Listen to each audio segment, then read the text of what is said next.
గాక. చక్కగా ఈ మాసంలో ఈ 3వ ఆదివారం ఈ విధంగా మన కొరకు ఏర్పాటు చేసినాడు దేవుడు. ఆయన సన్నిధికి రావటానికి, ఆయన మహిమపరిచి కనపరిచి స్తుతించి ఆరాధించి మనము దీవించబడటానికి ఇది ఒక చక్కటి అవకాశము, చక్కటి స్థలము సంఘం అన్నది. దేవునికి మహిమ కలుగును గాక.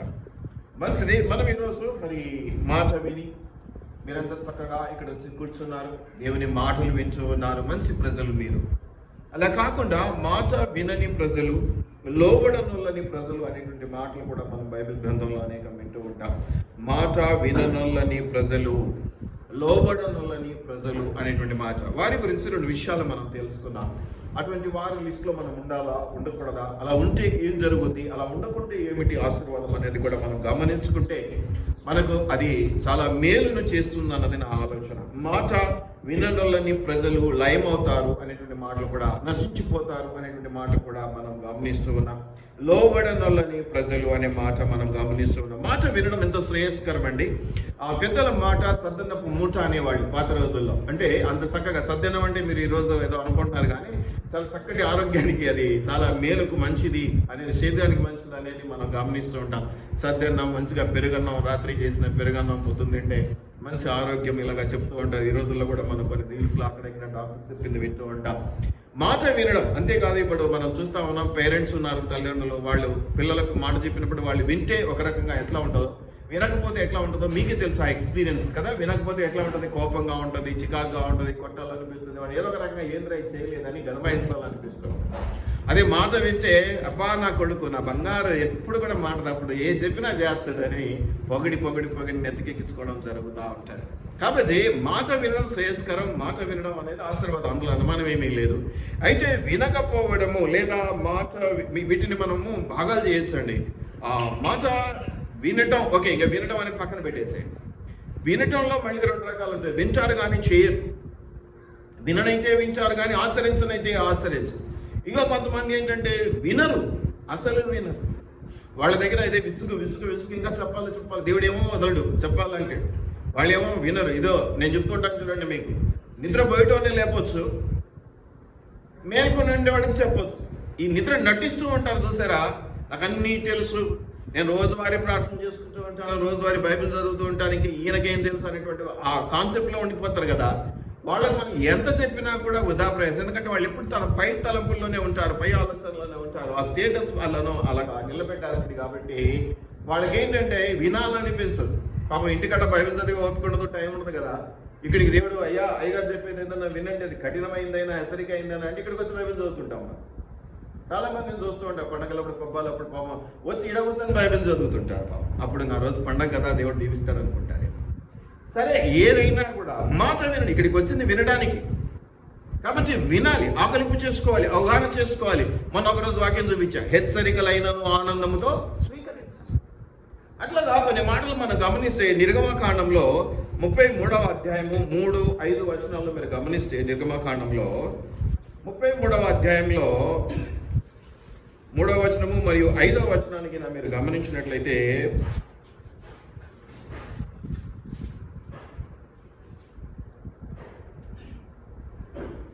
మీరు లోబడనొల్లని ప్రజలు గనుక నేను మీతో కూడా రాను అంటున్నాడు దేవుడు. ఇదంతా కూడా పైన దేవుడు చెప్తున్నాడు. మరియు యెహోవా మోషేతో ఇట్లనేనని ఆ స్టార్టింగ్లో మనం చూస్తూ ఉన్నాం. మోషేతో దేవుడు చెప్తున్నాడు, మీరు లోబడనొల్లని ప్రజలు అంటే లోబడనొల్లకపోవటం వల్ల మొట్టమొదట టాప్ మోస్ట్ నష్టం ఏం జరుగుతుందంటే దేవుడు మనతో రాడు. దేవుడు మనతో రాడు. మాట వినకపోవటం వల్ల, దేవుని స్వరాన్ని, దేవుని చిత్తాన్ని తెలుసుకునే ప్రయత్నం చేయకపోవటం వల్ల, చేసినా తెలుసుకున్నా దాన్ని అనుసరించి నడుచుకునేటువంటి ప్రయత్నం చేయకపోవటం వల్ల జరిగే అతిపెద్ద గొప్ప భయంకరమైన నష్టం అంటాను నేను. ఇక దీనికి ఇంకా ఎక్కువ పదాలు జోడించవచ్చు, కానీ అంత భయంకరమైన నష్టం ఏంటంటే, మొట్టమొదటిది మీరు లోబడనొల్లని ప్రజలు కనుక ఏమంటాడు, నేను మీతో కూడా రాను అంటున్నాడు దేవుడు. మోషేతో చాలా స్పష్టంగా, మోషేతోనే అలా అంటున్నాడు అంటే ఇక మనం ఎంత ఒకసారి జ్ఞాపకం చేసుకున్నాం. కాబట్టి లోబడము, దేవుని చిత్తానికి లోబడడం, దేవుని మాటకు లోబడడం, దేవుని తలంపుకు లోబడడం, దేవుని చూపుకు లోబడడం, ఆఖరికి కనుసైగకు లోబడడం. కొంతమంది కంట్రోల్ చేస్తూ ఉంటారని చెప్తూ ఉంటాను కదా, తల్లిదండ్రులు పిల్లల్ని కానీ భార్య భర్తను కానీ కొట్టదు తిట్టదు, ఇట్లా చూస్తుంది అంతే, అయిపోయా వణికిపోతాడు అయ్యారు. కనుసన్నల్లో కట్టిపడేస్తుంది కదా, అది ప్రేమతోనా భయంతోనా అది పక్కన పెట్టేసేయండి, భక్తిభావంతోనా.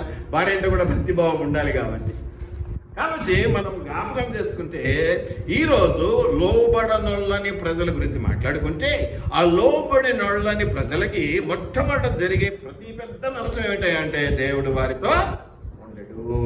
ఇంకా ఏం చెప్తున్నా చాలా కఠినంగా ఉంటుంది అక్కడ. మీరు ఏమని ప్రజలు కనుక నేను మీతో కూడా రాను, త్రోవలో మిమ్మల్ని సంహరించదనేమో అని మోషేతో చెప్పాను. విచిత్రంగా ఉంది, దేవుడే చంపేస్తాడు. ఈ లోబడనొళ్ళని ప్రజల విషయంలో దేవుడే కఠినంగా ఉంటాడు, చంపేస్తాడనే మాట కొంచెం భయం కలుగుతుంది కాబట్టి కఠినంగా ఉంటాడు అని అనుకుందాం. ఫర్ ఎగ్జాంపుల్ ఇంత ప్యాసేజ్ నేను బైబిల్లో మార్చట్లేదండి, కానీ ఆ పదం కొంచెం బాధగా అనిపిస్తుంది కాబట్టి నా వరకు కూడా నేనేం చెప్తున్నానంటే కఠిన నిర్ణయాలు తీసుకుంటాడు, కఠినంగా ఉంటాడు. లోబడనొళ్ళని ప్రజల విషయంలో దేవుడు తోడురాడు, చాలా కఠినమైనటువంటి నిర్ణయాలు తీసుకుంటాడు. ఇంకా కాకుండా ఇంకేమంటాడంటే, మీరు ఆ తర్వాత 5వ వచనంలో కూడా మాట అంటాడు, ఏమని, నీవు ఇజ్రాయేలీలతో మీరు లోబడలోని ప్రజలు ఒక్క క్షణం మాత్రము నేను మీ నడుమకు వచ్చి తినా, ఒకవేళ పోనీలే అనుకోండి నేను వచ్చానా, ఏం జరుగుద్దట, మిమ్మల్ని నిర్మూలము చేసేదను గనుక మిమ్మల్ని ఏమి చేయవలనో అది నాకు తెలియనట్లు మీ ఏదో చెప్పుకుంటూ వస్తాను. ఎంత భయంకరమైనటువంటి శిక్ష అని చెప్పుకోవచ్చు. లోబడము అంటే మాట వినడం అని అనుకుందాం. ఫర్ ఎగ్జాంపుల్ లోబడటం అంటే చెప్పింది వినడం, చెప్పింది చేస్తా ఉన్నావు అంటే ఏంటి, లోబడి ఉన్నావు, నాకు నువ్వు ఏం చెప్పినా కాదనడం లేదు, చక్కగా చేసుకుంటూ పోతున్నావు అంటే అర్థం ఏంటి, లోబడి ఉన్నావు. ఈ మాటలు చెప్పాలి అంటే ఆ రోజుల్లో మరి లోబడిన వాళ్ళని ప్రజలు అన్నాడంటే, దేవుడు ప్రతిసారి ప్రజల దగ్గరికి వచ్చి అమ్మ సుజాత ఇచ్చేయి, అమ్మ సమత ఇచ్చేయి, అమ్మ సుభద్ర ఇచ్చేయి అని చెప్పినాడండి? చెప్పినాడా? మరి ఎవరు, మరి దేవుడు ఎట్లా అంటున్నాడు, గబక్కిన లోబడిన వాళ్ళని ప్రజలని, ఆయన ఏం చెప్పకుండా లోబడిన వాళ్ళని ప్రజలని ఎట్లా అన్నాడు? మోషే ద్వారా ఏమండి మీరు బైబిల్ చదవరు సార్, మోషేను రిప్రజెంటేటివ్గా సూపర్వైజర్గా ఆయన ప్రతినిధిగా పెట్టుకున్నాడు కదా, మోషే ద్వారా కదా అన్ని చెప్పిస్తా ఉన్నాడు, చేయిస్తా ఉన్నాడు. ఇక మోషే మాట వినకపోతే దేవుని మాట విననట్టే కదా, అవునంటారు కాదంటారా? కాపురి మాట వినకపోతే దేవుని మాట విననట్టే, ఇది ఏమంటారు కామన్గా తీసుకుంటే. అక్కడ ఆ సందర్భంలో మోషే మాట వినడం లేదు, మోషేను వ్యతిరేకిస్తున్నారు, మోషేను ఇబ్బంది పెడుతున్నారు కాబట్టి దేవునికి కూడా కొంచెం ఇబ్బంది అనిపించి ఏమంటున్నాడు, లోబడనొల్లని ప్రజలు. కాబట్టి ఏమంటున్నాడు, మోషే నువ్వు పోతావు కానీ నేనే రానయ్యా వాళ్ళతో కూడా, ఒకవేళ వచ్చి తినా ఏం చేస్తాను, నీ పక్షాన నేను వాడను, నేను యుద్ధం చేస్తాను అన్నట్టు అయిపోయింది. అక్కడ ఏమంటాడో మొత్తం అందరినీ లేపేస్తాను అంటున్నాడు. కాబట్టి మోషే ద్వారా పలకబడినటువంటి దేవుని మాటలు అనుకుందాం, అట్లాగే కాపరి ద్వారా అనుగ్రహింపబడేటువంటి దేవుని వాగ్దానాలు అనుకుందాం. ఏవైనా లోబడటం అన్నది జరగకపోతే, ఏమైనా ఇంట్లో కూడా అండి లోబడకపోతే ఎట్లా ఉంటారు, ఇప్పుడే చెప్తున్నానుగా, మీ పిల్లలు మీకు లోబడలేదు, మీ భర్త మీకు లోబడలేదు, మీ భార్య మీకు లోబడలేదు, ఎట్లుంటుంది సిచ్యువేషన్, ఎట్లుంటుందండి? మరి దేవుడు మాత్రం ఆమెతో కోపగించుకుంటే మాత్రం తప్పే ఉంది. నీకే అంత ఉక్రోషం వస్తుంది, నీకు కోపం వస్తుంది కదా. భార్యనైతే ఏం చేయలేవు, భర్తనైతే ఏం చేయలేవు కాబట్టి ఆ కోపం అంతా సామాన్ల మీదను పిల్లల మీదను పగలగొట్టి చూపిస్తూ ఉంటాం కదా. దయచేసి జ్ఞాపకం పెట్టుకోండి, లోబడనొల్లకపోవటం వల్ల జరిగే అతిపెద్ద నష్టం దేవుని ఉగ్రత మీదకి వస్తుంది. ఎవరికి? ప్రజలకి దేవుని ఉగ్రత వస్తుందని ఒక మాటతో దాన్ని చెప్పుకోవచ్చు. ఎలా, ఏమిటండి? కొత్త నిబంధన పాత నిబంధన పక్కన పెట్టేసి కొత్త నిబంధన వచ్చింది కదా, యేసు ప్రభు ఉన్నాడు కదా, ప్రేమ ప్రేమ ప్రేమ అని పాడలేనా పాడుకోవచ్చు, కృప కృప కృప ఎన్నైనా పాడుకోవచ్చు. కాబట్టి దేవుడు కృప చూపిస్తాడు, దేవుడు కనికరం చూపిస్తాడు. యేసు ప్రభు నాతో ఉన్నాడని నువ్వు అనుకుంటే ఒక మాట మీరు చెప్పండి, యేసు ప్రభు తన తండ్రికి విలువనివ్వని వారిని దేవుడు కాపాడుకుంటాడు. యేసు ప్రభు తండ్రే కదా దేవుడు. ఒకవేళ మాట్లాడుకుంటే ఇది సమంజసమైంది కాదు, కానీ నేను చెప్తున్నాను, మీ నాన్నను గౌరవించని వానికి నువ్వు గౌరవిస్తావా? మీ నాన్నను గౌరవించని వాడికి, మీ నాన్నకు విలువ ఇవ్వని వాడికి నువ్వు విలువ అవుతుందా? అవుతుందంటే నీకు యేసుప్రభు మాత్రం ఎందుకు ఇవ్వాలి? ఇది నా ప్రశ్న. కాబట్టి ఖచ్చితంగా త్రియేక దేవుడు, త్రిత్వమైనటువంటి దేవుడు, ఎవరు పరాయి కాదు, ముగ్గురు ఏకత్వం కలిగినటువంటి దేవుడు. వాళ్ళకి ఖచ్చితంగా వాళ్ళ మాటలకి మనము ఒబే అవ్వాల్సింది, ఒబీడియన్స్ చూపించవలసినది, విధేయత చూపించవలసింది, మాట వినవలసినది.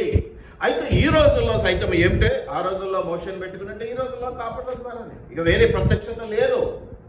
చాలా మంది అంటుంటారు, నాకు దర్శనం వచ్చింది అంటే వింటుంటాం మేము, అంత ఇంకేం చేయలేం కాదు. నా కల్లో కనిపించుంటాడు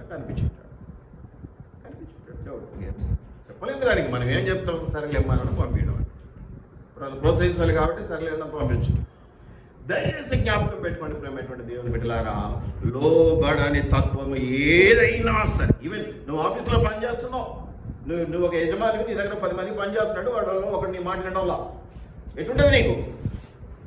వాడికి ఎంత పెద్ద స్కిల్ ఉన్నాడైనా వారం చూస్తావు, ఒకవేళ మహాపనిమంతుడైతే ఒక వారానికి మాత్రం నెల చూస్తావు, లేదా 2 నెలలు చూస్తావు, పనిమంతుడు కాబట్టి. లేకపోతే మరుసటి రోజే, అసలు ఆ రోజే సాయంత్రం పిలిచి జీతం ఇచ్చేసి ఈ రోజు అయిపోయింది, ఇంకా రేపు నుంచి రావక్కడ అంటారు. వాడు చాలా స్కిల్ఫుల్ వర్కరే. నేను ఈరోజు చెప్పినట్టుగానే 5 సబ్జెక్టులలో 99 మార్కులు, 100కి 100 మార్కులు వచ్చినాయి, ఒక సబ్జెక్ట్లో ఫెయిల్ అవుతున్నావు. అయినా నీకు అదంతా కూడా, ఆ కోర్స్ అంతా కూడా పూర్తయినట్టుగా సర్టిఫికేట్ ఇవ్వడు. అట్లాగే ఇక్కడ కూడా అన్ని చేస్తున్నావు కానీ లోబడని వాళ్ళని ప్రజల లిస్టులో నీ పేరు ఉండిపోయింది. జీవగ్రంథం అంతా రాయబడాలి నీ పేరు. అంతేకాదు, నిన్న ఒక మాట కూడా చదువుకున్నావు, సహకరించే వారి పేర్లు జీవగ్రంథం అంతా ఉంటాయి. అటువంటి స్థితిలో నువ్వు ఉండాలని దేవుడు ఆశపడుతూ ఉన్నాడు. నీవేమో లోబడని ప్రజల లిస్టులో ఉంటూ ఉన్నావు. సంఘానికి రావటంలో కానీ, సంఘం నుంచి వెళ్ళిపోవటంలో కానీ, సహకారం అందించడంలో కానీ, సాయం చేయటంలో కానీ, పని జరిగించడంలో కానీ, పెత్తనం ఇస్తే ఒక మాట, పెత్తనం ఇవ్వకపోతే ఒక మాట. ఇలా ఉండటం వల్ల లోబడని ప్రజల లిస్టులో మనం వెళ్ళిపోతాం. ఎప్పుడైతే అలా వెళ్తామో ఈ 2 పాయింట్లు చాలు. మొట్టమొదటి ఏంటి? దేవుడు మనతో ఉండడు. ఒకవేళ ఉన్నాడు అని నువ్వు సాధించుకున్నా ఎలా ఉంటాడట? ఉగ్రతతో ఉంటాడు, కోపముతో ఉంటాడు, నీ మీద ఉగ్రత చూపించే పరిస్థితుల్లోనే ఉంటాడు తప్ప చల్లగా రా మన ఇద్దరం చేతులు పట్టుకొని అలాగా తిరిగి వద్దాం అన్నంత స్నేహంతో అయితే ఉంటాడు. ఇది మనము గమనించుకోకపోతే నువ్వు లికా 10 పేజీ నువ్వు సచ్చే వరకు కూడా విశ్వాసం అని చెప్పుకున్న ప్రయోజనము శూన్యము. ఇది నువ్వు జ్ఞాపకం పెట్టుకోవాలి. ఎలా ఉంటుందంటే ఈ ఉగ్రత అంటే, ఏదైనా సరే మొట్టమొదటిది వినాలి, విన్నది చేయాలి, వినకూడనిది లేకపోతే నీ ఇష్టానుసారమైన నువ్వు చేయకూడదు. పాయింట్స్ గుర్తుపెట్టుకోవాలి. మొట్టమొదటిది వినాలి, వింటే సంతోషం, వింటుంది బాగా గుడ్లో పగించి బాగానే ఉంది. విన్న తర్వాత దీన్ని అర్థం చేసుకొని ఏదైనా చేసే ప్రయత్నం చేస్తుంది, అబ్బా సంతోషం మీద ఇంకా సంతోషం నాకు. అయితే విన్నది దూరం అంటే ఏమంటే మిస్అండర్స్టాండింగ్, అది ఇంకా తప్పుగా అర్థం చేసుకొని దాన్ని చేసే ప్రయత్నం చేస్తుంది, ఇంకా కడుపు రగిలిపోతుంది. విని వినకుండా బాగుంటుంది, విని ఇంత రాంగ్ రూట్లోకి వెళ్ళిపోతున్నారు ఏంటి వీళ్ళు అని అనిపిస్తుంది. కాబట్టి వినడం ఎంత ముఖ్యమో, విన్నదాన్ని అర్థం చేసుకొని దాన్ని సక్రమైన రీతిలో పాటించడానికి ప్రయత్నం చేయడం, రాంగ్ రూట్లో కాకుండా. ఒక్కసారి దానికి సంబంధించిన 2-3 ఎగ్జాంపుల్స్ చూపిస్తే మీకు ఇంకా బాగా అర్థమవుతుంది. లేవీయులు 10వ అధ్యాయం మొదటి 2 వచనాలు. లేవీయులు 10వ అధ్యాయము మొదటి 2 వచనాలు. మొదటి 2 వచనాలు చదివితే, ఆరోను కుమారులైన నాదాబు, అబీహులు తమ దుపార్తులను తీసుకొని వాటిలో నిప్పులుంచి వాటి మీద ధూపద్రవ్యము వేసి యెహోవా తమకు రైట్ దేవుడు యాజకుని పిల్లలు కాబట్టి వాళ్ళని కూడా యాజకులుగా వాడుకోవడానికి అనేకమైన సూచనలు ఇచ్చి, నాకు ఇష్టమైందయ్యా మిమ్మల్ని డెవలప్ చేసి, మన ప్రార్థన చేస్తున్నాను కదా, సహకరించేవారు, సాయం చేసేవారు, సపోర్ట్ చేసేవాళ్ళు రావాలి, ఇంకా డెవలప్ కావాలి, నాకు శిష్యులు కావాలని కాదు, దేవునికి శిష్యులు కావాలి, మీరు అనేక చోట్లకు వెళ్ళి సువార్తను ప్రకటించేంత లెవెల్కి మీరు ఎదగాలి. 15 సంవత్సరాలుగా జరగలేదు, దాన్ని సరి చేయాలి మనం అనే నేను బాధపడుతున్నాను. అట్లాగా దేవుడు కూడా అహరోను పిల్లల పాపం ఎవరంటే వాళ్ళు నాదాబు, అబీహులు చాలా చక్కగా తమ ధూపార్తులు, ఆ ధూపం వేసేటువంటి బాక్సులు క్లీన్ చేసుకొని దాంట్లో నిప్పులుంచి వాటి మీద ధూపద్రవ్యాలు, మీరు ఇలా ధూపద్రవ్యం అంటే మీరు నిప్పుల మీద సాంబ్రాణి వేసేది చూసారా, సాంబ్రాణి పొగ బాగా మొత్తం అలాగనమాట, ఉదాహరణ చెప్తున్నాను. కాబట్టి చేసి చివరిగా వాళ్ళు ఏం చేశారంటే, యెహోవా ఏదైతే వాళ్ళకి ఆజ్ఞాపించాడో, వాళ్ళకి ఏదైతే చెప్పాడో, ఏ రూల్స్ అయితే పాటించమన్నాడో అది తప్పించి యెహోవా తమకు ఆజ్ఞాపించని ఏది చెప్పాడో అది కాకుండా ఇంకొక దాన్ని ఏం చేశారంటే వాళ్ళు వేరొక అగ్నిని, దయచేసి జ్ఞాపకం పెట్టుకోండి, వేరొక అగ్నిని తీసుకొని ఆయన సన్నిధికి వచ్చినారు. చూసారా, అహరోన్ అంటే ఎంత ఇష్టం అండి. అహరోన్ యాజకుడు కదా, మొదటి వాడు కదా, పాపం చక్కగా వాడబడుతున్నటువంటి వాడు కదా. కాబట్టి నాకు నారాజు ఇష్టమైతే నారాజు పిల్లలు ఇష్టమే, హుసేన్ ఇష్టమైతే హుసేన్ పిల్లలు ఇష్టమే. సహజంగా అంతే ఉంటుంది కదా కుటుంబాలలో. నిన్ను ప్రేమించి నీ పిల్లలు ద్వేషించే పరిస్థితి ఉండదుగా. కానీ ఇక్కడ దేవుడు చేసినటువంటి పని చూడండి, ప్రజలందరూ ఇష్టపడతాడు దేవుడు, ఎవరిని కాదనుకోడు. అయితే తన నీతి చొప్పున, తన పద్ధతి చొప్పున, తన క్రమం చొప్పున నడుచుకునేవాడిని ఇంకొంచెం ఎక్కువగా ప్రేమ. ఎవరైనా చెప్పిన మాట వినేవాడిని ఇంకొంచెం ఎక్కువ ఇష్టపడతాం. చెప్పిన పని చక్కగా చేసేటోళ్ళని ఇంకా దగ్గర తీసుకుంటాం. పాలి భాగస్థులుగా అంటే భార్యాభర్తల విషయం చెప్పట్లా నేను, పాలి భాగస్థులుగా అంటే అనేక రీతులుగా పార్ట్నర్స్గా చేసుకుంటాం, అనేక విషయాల్లో చేసుకుంటాం. నేను తినే తిండిలో భాగం ఇవ్వచ్చు, నా సంపదలో భాగం ఇవ్వచ్చు, నా వరములో భాగం ఇవ్వచ్చు, ఇంకా ఏదైనా చేయొచ్చు. ఎందుకంటే అక్కడ ఇష్టం పని చేస్తూ ఉంటుంది, ప్రేమ పని చేస్తూ ఉంటుంది. అయితే ఇక్కడ దేవుడు ఏం చేస్తాడంటే ఆయన ఆజ్ఞాపింపని ఆ వేరొక అగ్ని, చక్కగా మాట క్లియర్గా ఉంది, వేరొక అగ్ని. మన దేవుడేమో దహించగ్ని అయినటువంటి దేవుడు, వీళ్ళు తెచ్చిందేమో వేరొక అగ్నిని తీసుకొచ్చారు. కాబట్టి బుద్ధి లేని వాళ్ళు మీ నాయన ముఖం చూస్తున్నప్ప కలిసి అన్నాడే, వాళ్ళ ఆయన ముఖం చూసి వదిలేసాడా? పోనీ వాళ్ళు పిల్లలు కాబట్టి పోనీలే తప్పర్థం చేసుకున్నారు, సరిగా అర్థం చేసుకోలేకపోయారని వదిలేసాడా? తర్వాత మాట చదవండి మీరు, యెహోవా సన్నిధి నుండి అగ్ని బయలుదేరి వారిని కాల్చి, లోబడనోళ్ళని ప్రజలు ఎంతగా, ఎన్నో సంవత్సరాల ఎక్స్పీరియన్స్ ఉండొచ్చు, అది మొదటిసారి కాకపోవచ్చు, లేదా వాళ్ళకి అర్థం కాకపోతే వాళ్ళ డాడీని అడిగి ఉండవచ్చు, లేదా వాళ్ళు భక్తులు కాబట్టి దేవుణ్ణి అడిగి ఉండవచ్చు, ప్రభా ఏదో కొంచెం నాకు ఇది అర్థం కావట్లేదు ఆయన, ఇదేనా అగ్ని తీసుకురావాలా వద్దా? దేవుడు ఎప్పుడు కూడా ప్రతి చిన్న పాయింట్ నువ్వు అడిగితే విసుక్కునే దేవుడు కదా, అడగకపోతేనే విసుక్కుంటాడు. నువ్వు ప్రతిదీ కూడా విసిగించు, కూర్చున్నది అడుగు, లేసేది అడుగు, తిన్నది అడుగు, దప్పిగా తీసుకునేది కూడా, ప్రభా నీళ్ళు తాగుతున్నా అన్నాడు, తప్పేమో.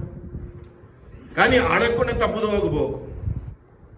నాకు అన్నీ తెలుసు అనుకొని ఇది అగ్నియే, ఇది అగ్నిని. అగ్నిలో ఏ మార్పు ఉందండి? ఫిజికల్గా కంటితో చూస్తే ఒక 2 దీపాలు పెట్టుకొని చూస్తే ఏముందండి? అది వెలుగుతుంది, ఇది వెలుగుతుంది, ఇదేమో వెలుతురిస్తుంది, ఇది వెలుతురిస్తుంది, అది వేడిగా ఉంది, అది వేడిగా ఉంది. కానీ దేవుని దృష్టిలో 2 ఒకటిగా ఆ వేరొక అగ్ని అని స్వయంగా స్పష్టంగా క్లియర్గా చెప్పాడు. చెప్పి క్షమించలేదు. ఏమైంది? వాళ్ళు పక్కకు వచ్చారని కూడా లేదు అక్కడ, వాళ్ళు తీసుకొని వెళ్ళారు అంతే. ఇంకా దేవుడు దాంట్లో ఎందుకు తెచ్చుకున్నారు డిస్కషన్ పెట్టి, క్వశ్చన్ పెట్టి, గ్రూప్ డిస్కషన్ పెట్టి, ఏం లే మీ నాయన పిలుసుకురాపండి మాట్లాడదాం, ఏం లేదు. ఏమని ఉందమ్మా? వెంటనే 2వ వచనంలో యెహోవా సన్నిధిలోనికి వారు వెళ్ళగానే యెహోవా సన్నిధి నుండి అగ్ని. ఈ అగ్ని ఏంటండి? దహించలేటువంటి దేవుడు ఆయన. ఆ అగ్ని దిగి వచ్చిందండి. ఆ అగ్ని దిగి వచ్చి ఏం చేసిందండి? వారిని కాల్చివేసెను. వారు యెహోవా సన్నిధిని మృతి పొందిరే. లోబడనోళ్ళని ప్రజలు, మాట వినని ప్రజలు, విన్నా సరిగా అర్థం చేసుకొని ప్రజలు ఏమైపోతారండి? అగ్నికి ఆహుతవుతారు. అగ్ని ఏ అగ్ని? దేవుని ఉగ్రత. ఎందుకు పదే రిపీటెడ్గా చెప్తూ ఉంటాం? పిల్లలను సైతం ఎందుకు హెచ్చరిస్తూ ఉంటాం? తెలియక నిప్పును ముట్టుకోవడం మంచిది కాదు. తెలియక ముట్టుకున్నా, తెలిసి ముట్టుకున్న నిప్పు కాల్సగా మానదు, బొబ్బలెక్కగా మానదు శరీరం. కాబట్టి జాగ్రత్త, అతి జాగ్రత్త అవసరం. లోబడనోళ్ళని ప్రజలు. ఎంత చక్కటి మనిషి. ఇలా చూస్తే 100 ఎగ్జాంపుల్స్ ఉన్నాయండి, 1 కాదు 2 కాదు. సరే మీకోసం 1-2 చూపిస్తాను, మీరు గమనించండి. చక్కగా మనందరికీ తెలిసిన ఆయన ఒక ఆయన ఉన్నాడు. గాడిద మాట్లాడింది ఆయనతో. దేవునికి అనుకూలత అంటే ఎవరితోనైనా ఏ పనైనా చేయించగలడు. ఎవరమ్మా? ఎంత మంచివాడండి పాపం, దైవజనుడు అండి పాపం. కానీ ధనదాహం కలిగినటువంటి వాడు, ఇంకేమో దాహం ఉంది ఆయనకి రకరకాలుగా. అందుకని అవతల టీం, మీకు టూకీగా చెప్తాను, మీరు సంఖ్యాకాండం 22, 23, 24 అధ్యాయాల్లో ఈ మాటలు ఉంటాయి. సమయం సరిపోదు కాబట్టి ఒక్కొక్కరి గురించి ఒక 4-5 ఎగ్జాంపుల్స్ చెప్పాలనుకున్నాను కాబట్టి మీకు నేను టూకీగా చెప్తాను. ఈ బిలామును అవతల రాజులు తీసుకొచ్చారు. ఎందుకు తీసుకొచ్చారు తెలుసా? ఇజ్రాయేలీలను క్షమించడానికి. ఈయన మంచి ప్రవక్త, పవర్ ఉంది ఈయన దగ్గర. అయితే పని ఏంటి? తప్పుడు పని. ఎవరు? ఇజ్రాయేలీలో దేవుని బిడ్డలు. వాళ్ళు ఏం చేసినా నేను చూసుకుంటా అంటాడు దేవుడు. నాకు చెప్పు కావాలంటే, నీకు ఏదైనా ఇబ్బంది అయితే నాకు చెప్పు, కానీ మాత్రం తలదూర్చు. మోషే లాంటి వాడిని ఏదో దప్పికైతున్నాయని సతాయిస్తే బండతో మాట్లాడు అన్నాడు. ఈయన పోయి ఆ ఇజ్రాయేలీల మీద కొంచెం సనుగు గరువుడు బాధ తట్టుకలేక టక్కన కొట్టాడు.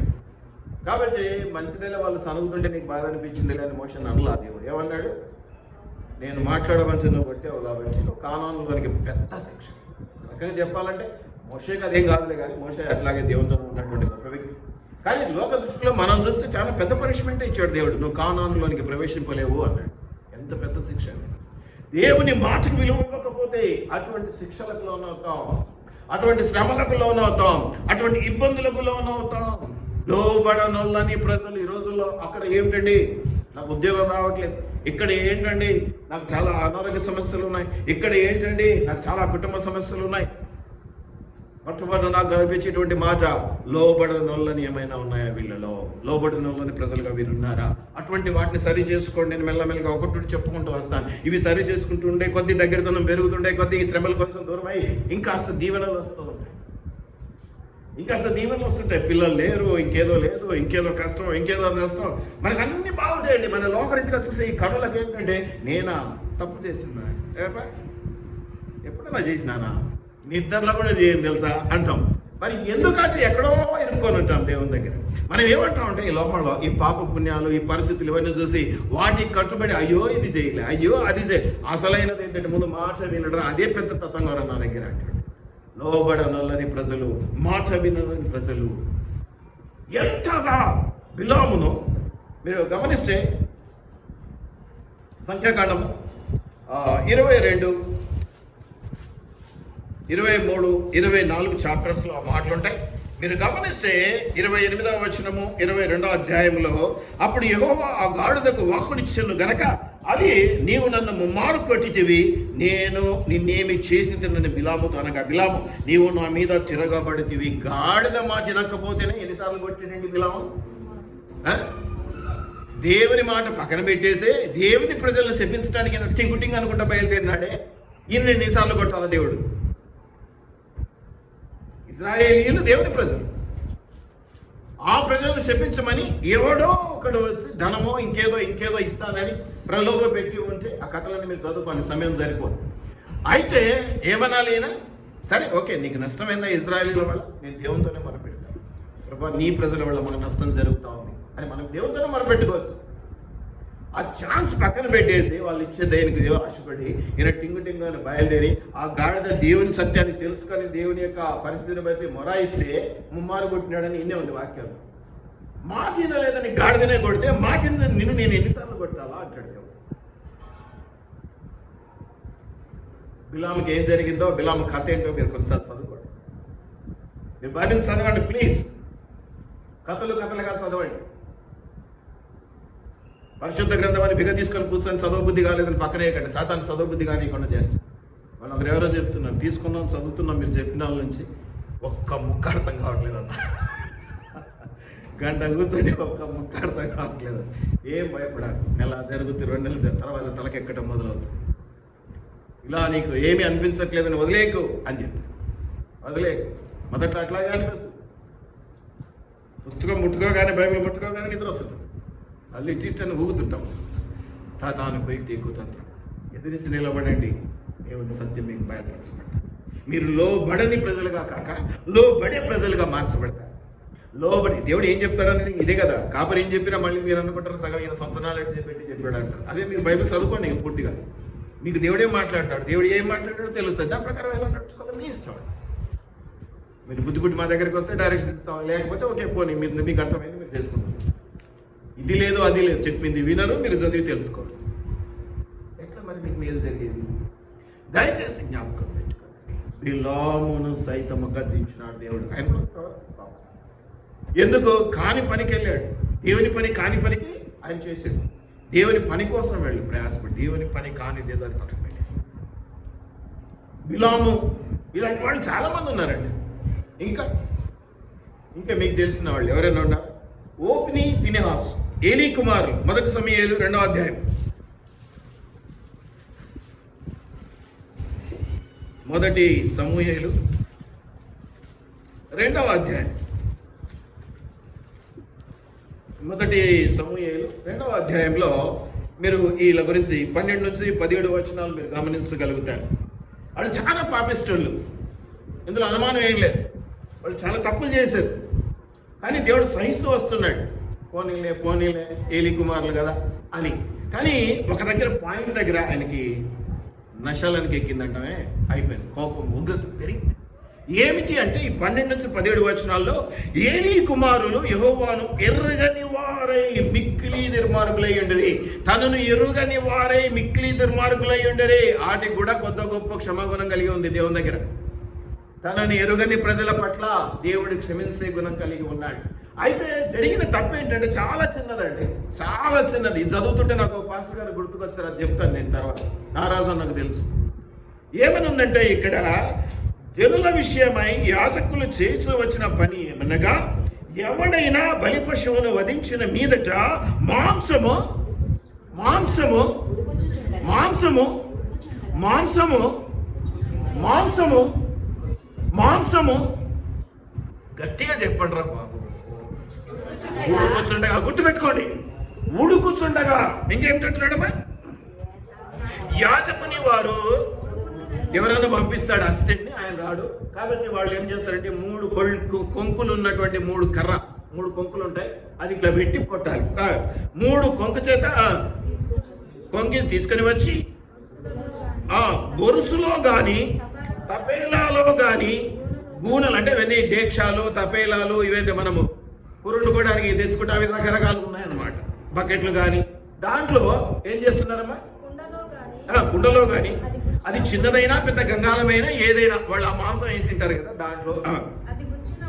అది గుచ్చినప్పుడు, ఆ 3 కొంకులు ఉన్న గుచ్చినప్పుడు ఆ కొంకి చేత బయటకు వచ్చినదంతయో ఏంటిది? ఉడుకుచుండగా. ఏంటి? ఉడుకుచుండగా. అప్పుడు వచ్చి ఆ కర్ర పెట్టి దానికి 3 కొక్కేళ్ళు వచ్చి గుచ్చితే దానికి ఎంత తౌలుకొని వస్తే అంత యాజకు. అది ధర్మం, అది పద్ధతి. అయితే ఏం జరిగిందంటే చూడండి, కుండలో కానీ అది గుచ్చినప్పుడు ఆ కొంకి చేత బయటకు వచ్చినంత యాజకుడు తల కొరకు తీసుకొను షిలోహుకు వచ్చు ఇశ్రాయేలులందరికీ మీరు ఇలాగున చేసు వచ్చిరే. ఇందులో దేవుడు ఏ మాత్రం అభ్యంతరం పెట్టలేదు. అక్కడికి వచ్చినటువంటి వాళ్ళు, ఆ పండగకు వచ్చినటువంటి వాళ్ళు, ఆ కార్యం చేసేటువంటి వాళ్ళు ఇలా చేసి యాజకునికి ఆయన భాగం ఇస్తే దేవుడు ఆజ్ఞాపించిందే కాబట్టి తప్పులేదు. ఇది దేవుడు ఇచ్చిన మాట, దేవుని మాట. అయితే ఏం జరిగిందట 15వ వచనంలో, ఇదియుగాక వారు క్రొవ్వును దహింపక మునుపు యాజకుని పనివాడు వచ్చి బలి పశువును వధించు వానితో యాజకునికి మండించుటకై మాంసం ఏమో ఏమా ఉడకబెట్టిన మాంసం. వాళ్ళు ఎంత దుర్మార్గులో, వాళ్ళు ఎరగని వారై దేవునికి వ్యతిరేకంగా ఉన్నారో దేవుడికి తెలిసినా దేవుడు ఏమీ చేయలే. కానీ ఆ మాటను మీరినారు. వాళ్ళు ఉడికేటప్పుడు అది గుచ్చి ఎంత వస్తే అంత తీసుకోరా అంటే పనుల్ని పంపించి ఏం చెప్పిస్తున్నారు వాళ్ళతో? పచ్చి మాంసం కావాలి, ఇది తినడు, ఇది మీ దగ్గర తీసుకోడు మా పాస్టర్ గారు. ఈ రోజుల్లో పచ్చి మాంసం తీసుకుని పాస్టర్లను చూపించిన నారాధన. ఆదివారం కేజీ చికెన్, కేజీ మటన్ ఇవ్వాలంట రూల్ పెట్టాడంట ఆ పాస్టర్ గారు. ఇది చదివేటప్పుడు నాకు అనిపించింది, మీరు వండుకున్నది పెడితే తినడానికి సంతోషం, ఏమి ఇబ్బంది లేదు. అది ఏదైనా సదిదైనా బుద్ధిదైనా బలమంతా పెట్టి ఇదే కావాలని లాక్కోవటం మంచిది. ఇక్కడ మండింది ఎవరికి? ఇక్కడ మండింది ఎవరికో? దేవుడు యెహోవా. ఏం జరిగిందట? నీ యొద్ద తీసుకొనుడు పచ్చి మాంసమే కావలేను అని చెప్పవచ్చు వచ్చెను. ఐక్షణ మంది వారు క్రొవ్వును దహింతురు.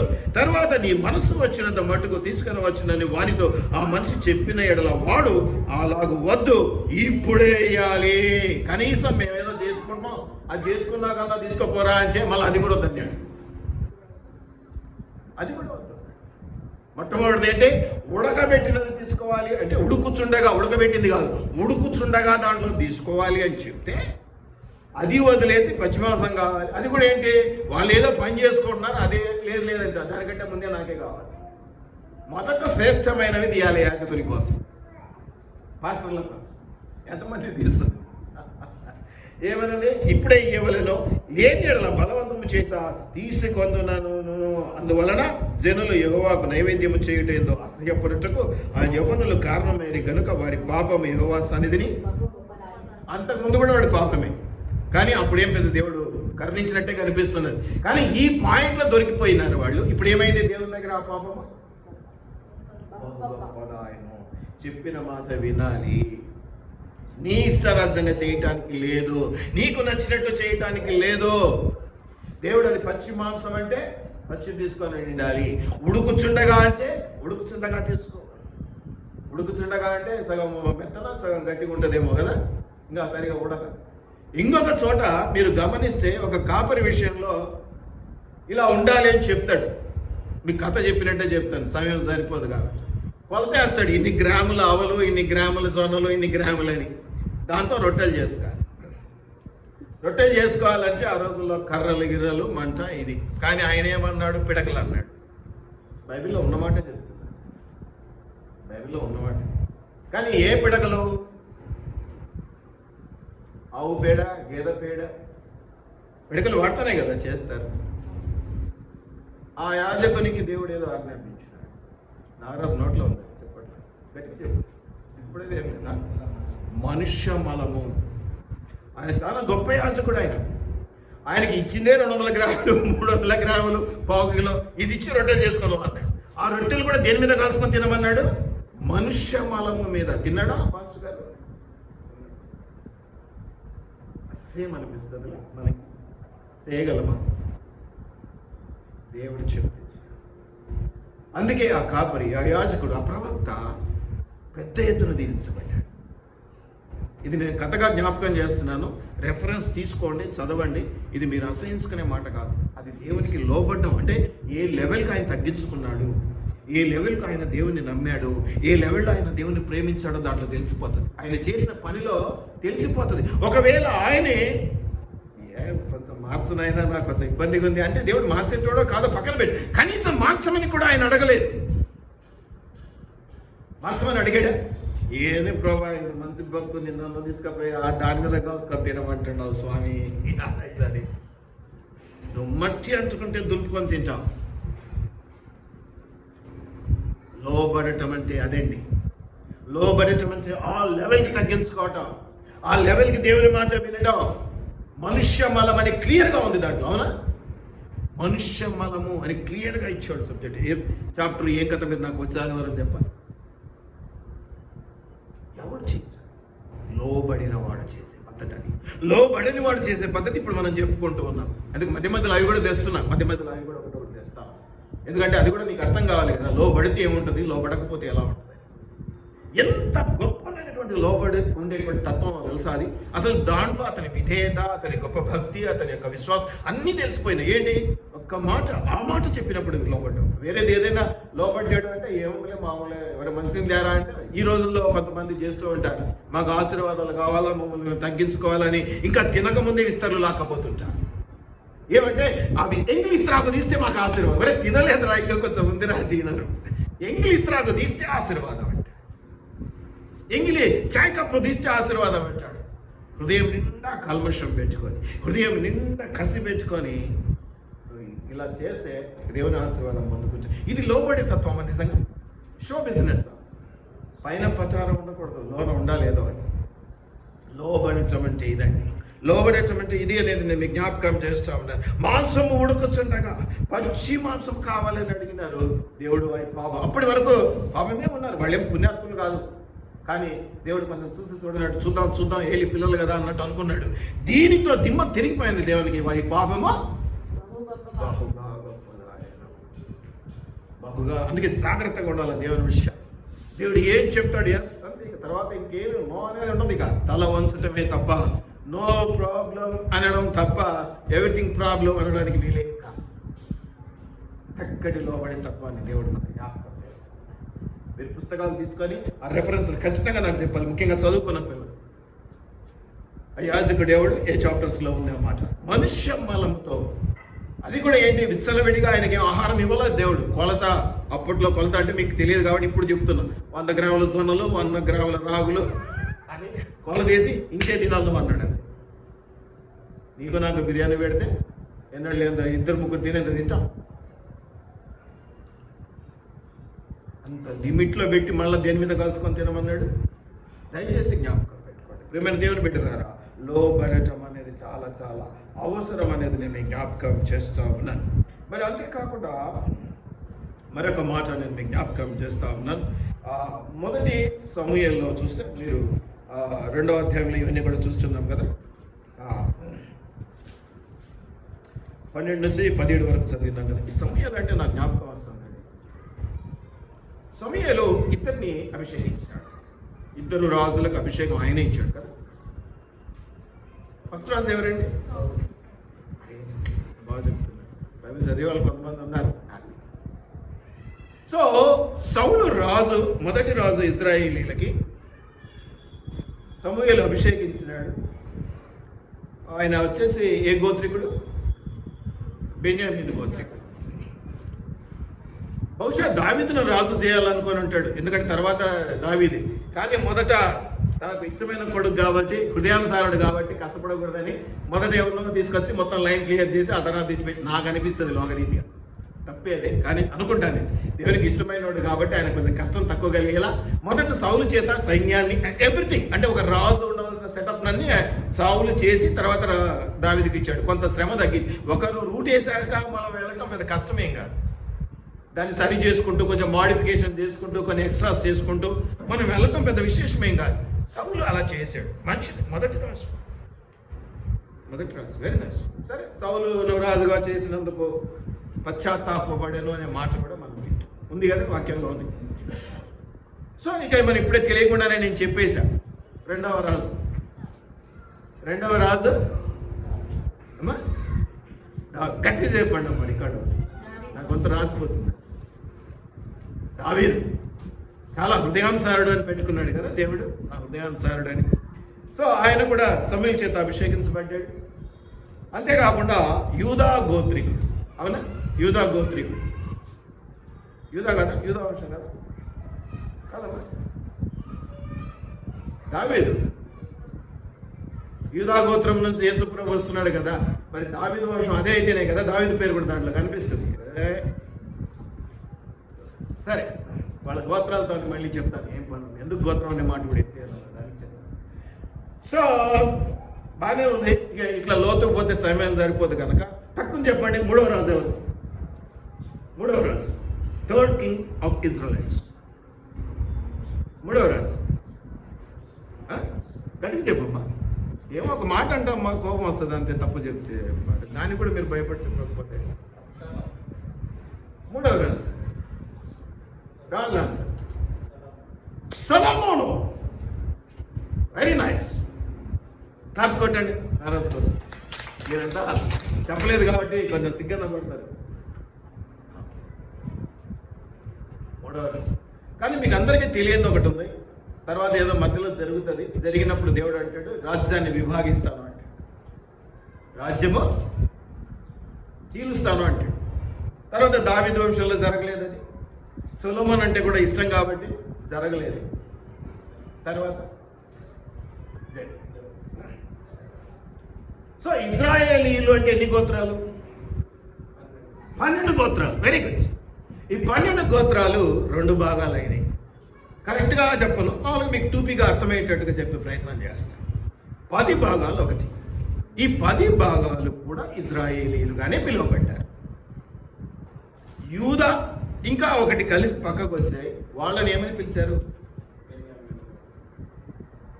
యూదా.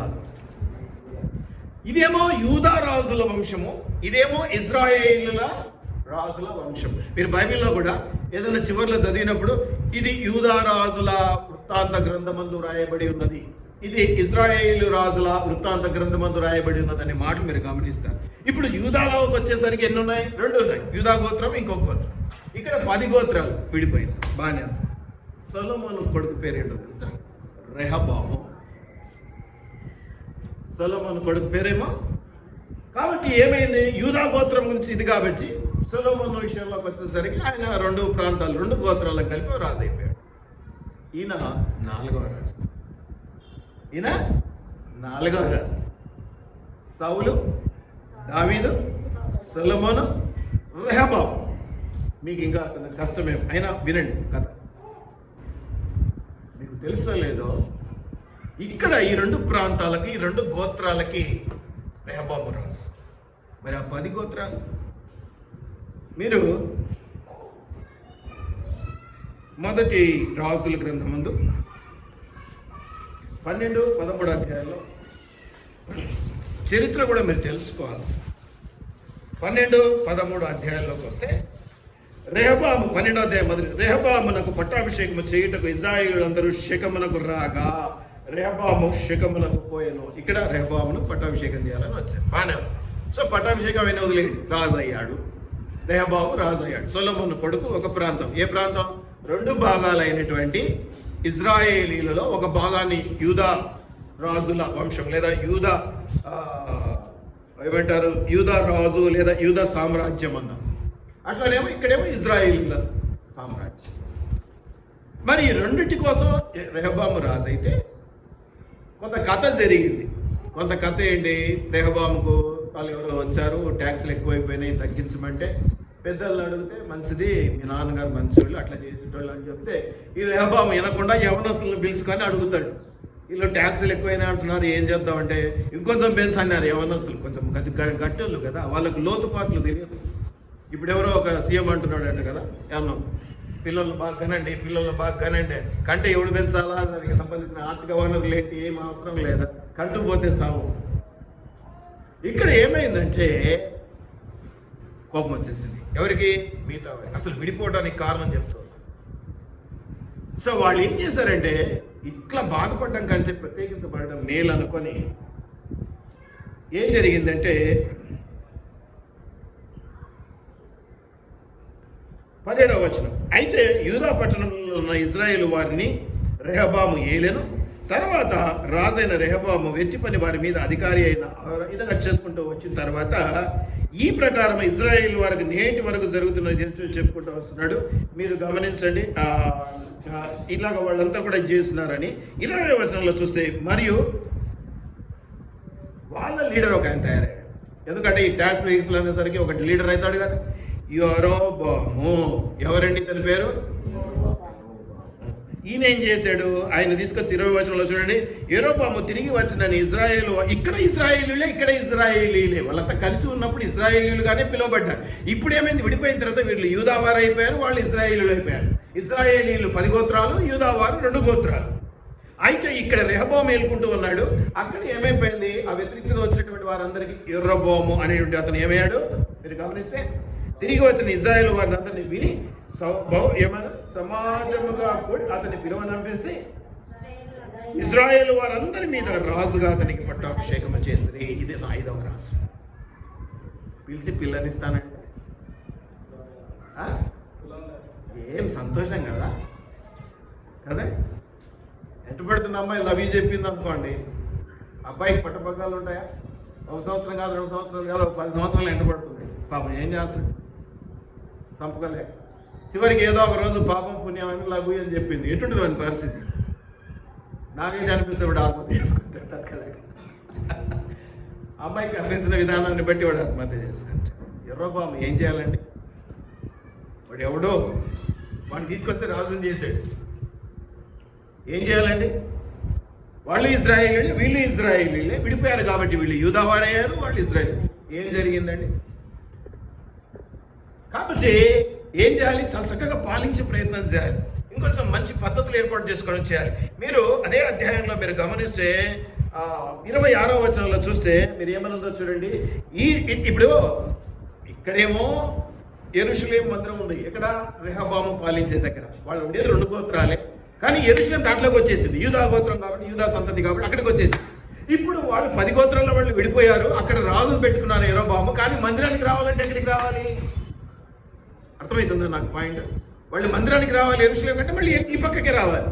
ఈ పక్కకు వచ్చి పోతే రెహబాము మళ్ళీ ఆకర్షించుకుంటే మంచి నీళ్ళు ఇచ్చి ఏసీ రూములు పెట్టి, పాపం పక్కన దేశం నుంచి వచ్చినారని, దేశం అంటే సొంతం దయాదులే.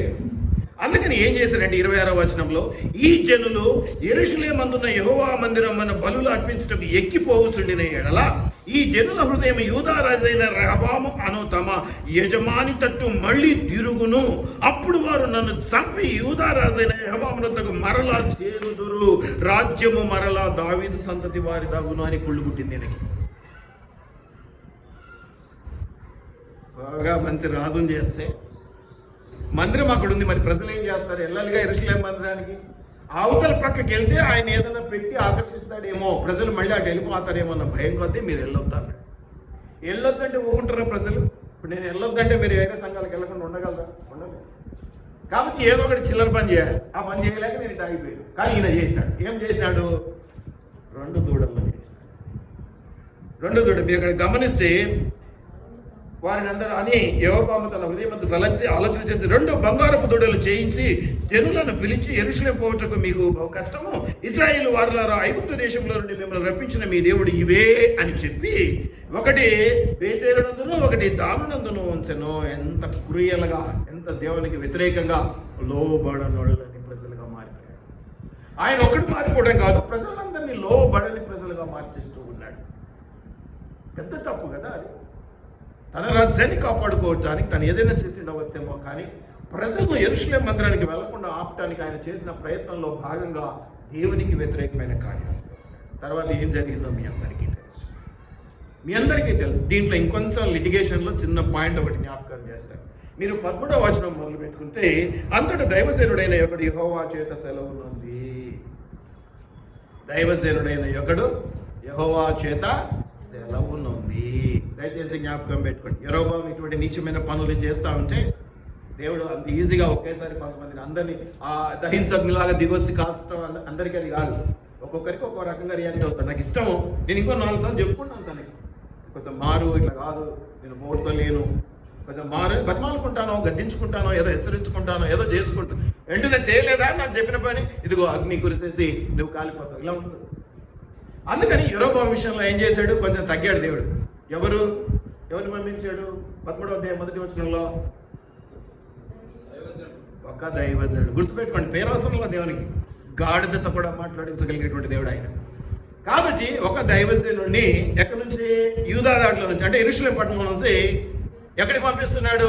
ఇశ్రాయేలీల రెండవ సామ్రాజ్యం, విడిపోయిన సామ్రాజ్యానికి యెరొబోము రాజు కదా, అడిగి పంపిస్తున్నాడు. ఆ కథ అంతా మీకు తెలుసు. ఆవిడ పెద్ద పండగ చేసుకుంటూ ఉంటాడు, అల్లరి చేస్తూ ఉంటాడు. ఈ పాస్టర్ గారు వెళ్ళి హెచ్చరిస్తాడు, హెచ్చరించగానే చేయి జాపుతాడు, చేయి జాపంగానే చెయ్యి ఎండిపోయిన కరవాలి. మీరు కథ 13వ అధ్యాయంలోనే ఉంది. ప్రవక్త సూచన ఒకటి చేయగా బేతేలుకు బలిపీఠంలో దైవజనుడు ప్రకటించిన మాట రాజైన యెరొబోము విని బలిపీఠం మీద నడి తన చెయ్యి చాపి వాడిని పట్టుకుని చెప్పగా అతడు చాపిన చెయ్యి ఎండిపోయిందని 4వ వచనంలో ఉంది. వెనకకు తీసుకుంటాం కూడా రాలే, ఎండిపోయింది. ఇట్లా శాపంగానే యెరొబోము చెయ్యి ఏమైంది? ఎండిపోయింది. దేవుని మాట వినకపోతే దేవుడు హెచ్చరించడానికి పంపించిన దైవజనుడు ఉన్నాడు. ఆ దైవజనుని మాట కూడా వినకుండా ఎదిరించినందుకు ఏం జరిగింది? శిక్ష. అప్పుడు బతిమాలుకుంటాడు, దైవజనుడా కొంచెం ప్రేయర్ చెయ్యి నాకు. అప్పుడు దైవజనుడు మళ్ళీ ప్రార్థిస్తే చెయ్యి బాగా అవుతుంది. ఇదంతా మీరు కథ చదువుకోండి. అప్పుడు ఇదే 13వ అధ్యాయంలో ఇదే ఉంది. ఇవి ఉన్న మాటలే నేను చెప్తున్నాను. అప్పుడు భోంచేసేళ్ళు అంటాడు. రాజు కాబట్టి, ఎలా కొద్దిగా మేలు పొందుకున్నాడు కాబట్టి, దైవజనుడు యూదా నుంచి వచ్చినాడు, దేవుని యెరూషలేము మందిరం నుంచి వచ్చాడు కాబట్టి వచ్చి బోధిని ఏదైతే మటన్ చికెన్ పోస్తాడు. ఏమన్నాడు తెలుసా? నా దేవుడు అన్న.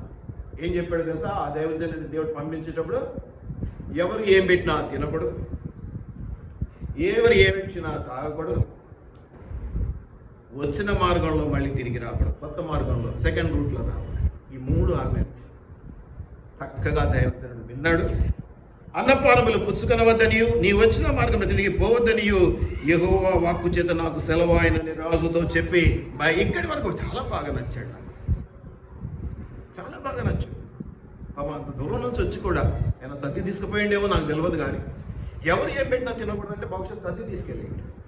ఎందుకంటే పాపం ఎన్ని రోజులు బట్టి ఉంటుందో తెలియదు కదా. అయితే అక్కడ నిక్కచ్చిగా ఉన్నాడు. దేవుడు ఇలా చెప్పాడు, నేను ఇలా చేస్తున్నాను, నేను విన్నాను అన్నాడు. రాజు కూడా ఏం చెప్పాడు సమాధానం? కుదరదు వెళ్ళిపోవాలి. దేవుడు ఇదే చెప్పాడు, ఇదే చేస్తున్నా. నాకు ఎంతో బాగా నచ్చాడు. ఇక్కడ ఈ దైవజనుడు, ఒక దైవజనుడు, పేరు లేదు కదా, అంతవరకు బాగున్న దైవజనుడు. మీరు 11వ వచనంలోకి వచ్చేసరికి మీరు గమనిస్తే, బేతేలులో అంటే ఆ యెరొబోము పాలించేటువంటి ఆ యొక్క విగ్రహాలను పెట్టి పూజలు చేస్తూ అక్కడ ఏదో జరిగిందే, ఆన్య ఒకడు ఉన్నాడు. ఎవడు? ముసలివాడు. ఈ దైవజనుడు అన్నాడు, కానీ ఇక్కడికి వచ్చేసరికి ముసలివాడు అన్నాడు. ఎందుకంటే సీనియర్ మోస్ట్ కదా. ఈ రోజుల్లో మనం అందరం సీనియర్ మోస్ట్లను చూస్తూ ఉంటాం. యంగ్ దైవజనులు మనకు బట్టరు. కొత్తగా వచ్చిన దైవజనులు తల్లిదండ్రులు మనం ప్రోత్సహించలేము. సీనియర్లు కావాలి, సూటు బూట్ వేసుకునేటోడు కావాలి, ఈవెన్ స్టేజ్కి లక్షలు ఖర్చు పెట్టేటోడు కావాలి, BMW కార్లో తిరిగేటోడు కావాలి. ఎక్కడికి పోతున్నావు? ఏ సంఘాన్ని? మా పాస్టర్ గారు వేసుకునే కోటు 15,000 అవుతాయి. అరే బాబు, నువ్వు దశమ భాగాలు ఇచ్చిందే కదా, కొత్త పనులు ఏం లేదు. BMW కారు కొన్నాడు. అవును, దేవుడు చెప్పాడు హెలికాప్టర్ కొనమన్నాడు, సేవ విపరీతంగా చేయమన్నాడు. కాబట్టి కొనాల్సి. ముసలివాడు అంటే నేను అనుకుంటాను సీనియారిటీని బట్టి అనుకుంటాను. నేను అనుకుంటాను ఇంకా ఘోరంగా ఇది దేనికి పనికిరాడు.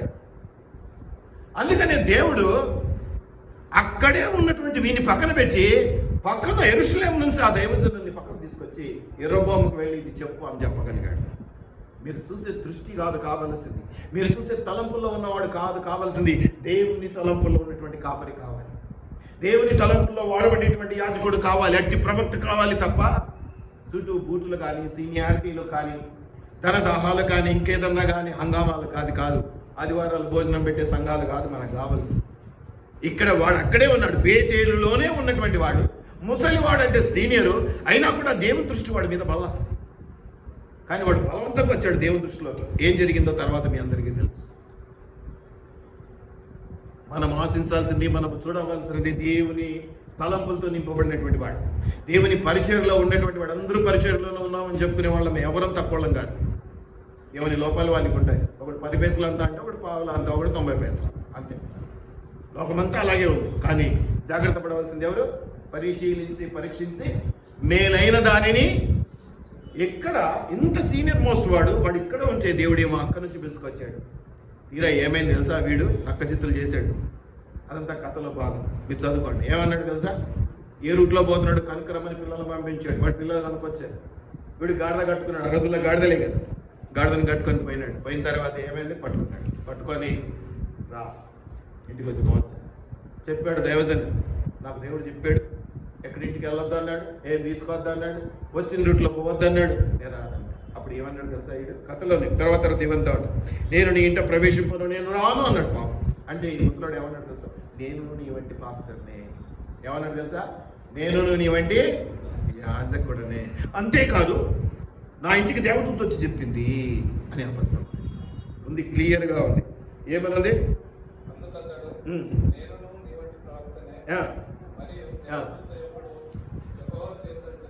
చూడండి, దేవుని మాటను ఎవరైతే పాటించాలనుకుంటారో వాళ్ళకి ఎవరో ఎక్కడి నుంచో రారు. కుటుంబాల నుంచే వ్యతిరేకించే వాళ్ళు వస్తారు, సంఘంలో సమాజం నుంచి అది ఎందుకు చేస్తావు, అది ఎవరు చేయమన్నారు, అట్లా చేయమంటాడు దేవుడు. ఏమన్నాడు? అట్లా చేయమంటాడు. కాపరి ఏమన్నా నేను నాకు కూడా దర్శనం వచ్చింది, అది చేయొద్దని చెప్పిన అని చెప్పేటోళ్ళు కూడా ఉంటారు. ఎవరు సత్యం చెప్తున్నారు, ఎవరు అబద్ధం చెప్తున్నారో దైవికంగా ఇదేంటి తెలుసా? ఆత్మ వివేచన వరం కలిగిదని అనలైజ్ చేసుకోవాలి. ఈ భక్తుడు అక్కడ ఫెయిల్, ఈ యవనస్తుడు ఎక్కడ ఫెయిల్ అయినాడు? సీనియర్ అంట పిలుస్తున్నాడు, అందుకాక దూత వచ్చి చెప్పిందంట. దూత వచ్చి చెప్పిందని క్లియర్గా ఉంది అక్కడ. ఒక దూత, యెహోవా యొద్ద నుండి ఒక దూత వచ్చి నాకు చెప్పిందని చెప్పి అబద్ధం చెప్పి అతన్ని తీసుకొని వచ్చినాడు. అతనికి భోజనం పెట్టాడు, పానం ఇచ్చాడు. ఆ యవనస్తుడు తెలియక ఆ పాస్టర్ గారిని నమ్మి నష్టపోయాడు. ఈయన పాస్టరే, కానీ రాజు దగ్గర కరెక్ట్గా ఉన్నటువంటి ఆ ప్రవర్తన ఇక్కడ తోటి దైవజనుడు అనేసరికి పడింది. నమ్మాడు, నమ్మక ద్రోహం జరిగిపోయింది. మీరు గమనిస్తే తర్వాత ఏమైందో తెలుసా? తినిపోతే ఏమైంది? దేవుడు వెంటనే చెప్పాడు, నా మాట మీరేవో కనుక నీవు మరణమవుతావు, నీ బాడీ నీ పితరులతో కూడా ఉండదు అని చెప్పాడు. అంటే కనుక చనిపోతే ఏంటంటే కుటుంబాలన్నీ ఒక గుహలాగా కొనుక్కొని ఆనే పెట్టుంటారు. వాళ్ళ గుహగా వాళ్ళదంతా అంతే, అందరికీ ఒకటే సమాధిలాగా దాంట్లోనే పెట్టేటోళ్ళు. ఒక రూమ్లో, గుహ అంటే రూమ్ లాగా. ఈయనకు అది దొరకదని చెప్పాడు. అడవిలో మళ్ళీ తిరుగు ప్రయాణం అయిపోతూ ఉండగా ఏం జరిగింది? ఆయన గాడిద మీద ఎక్కిపోతుంటాడు. గాడిద మీద కదా ప్రయాణం.